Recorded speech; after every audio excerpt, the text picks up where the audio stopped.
L'estate ormai è alle porte, le temperature sono comunque già alte, ecco, cosa fare? Siamo con Carmelo Sgarito, un esperto dermatologo, cosa fare per proteggere la nostra pelle? Innanzitutto non lasciare lo zaino e recarsi immediatamente in spiaggia, ma fare un'operazione di esposizione graduale al sole, privilegiando le prime ore del mattino oppure le ore tardo pomeridiane. Questo per far sì che la pelle si abitui in maniera progressiva alle radiazioni solari. Dopodiché utilizzare degli schermi protettivi ad alto spettro, soprattutto per i soggetti chiari, in modo da evitare quelle scottature che poi possono diventare deleterie per la salute della pelle. Con gli eccessi a cosa potrebbero portare? E appunto gli eccessi di una esposizione incontrollata o imprudente possono determinare la modificazione di alcuni nei preesistenti sulla pelle, dai quali poi può partire un tumore della pelle, in modo particolare il melanoma.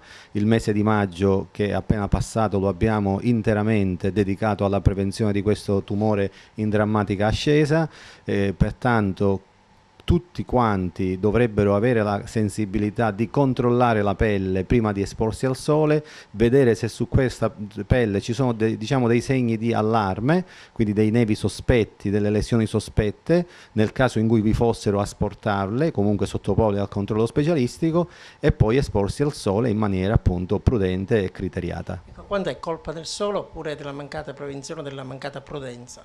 Ma diciamo che la condizione del melanoma si legge in due chiavi. La prima è la chiave genetica, perché c'è certamente una predisposizione al tumore della pelle, ma chiaramente il sole preso in maniera scriteriata, soprattutto il sole che determina le ustioni, dà il primum movens a modificazioni del DNA che poi nell'arco di qualche tempo possono anche determinare l'insorgenza del melanoma. Teniamo conto che parliamo di una neoplasia cutanea che ha una prognosi infausta che nella stragrande maggioranza dei casi determina l'exidus del paziente e molto spesso se ne sono registrati anche nella nostra provincia, per cui bisogna veramente avere la capacità di sensibilizzare su questa materia. Lo abbiamo fatto in mille salse, in mille modi, abbiamo chiuso, dicevo, il mese di maggio facendo un tour per le scuole, per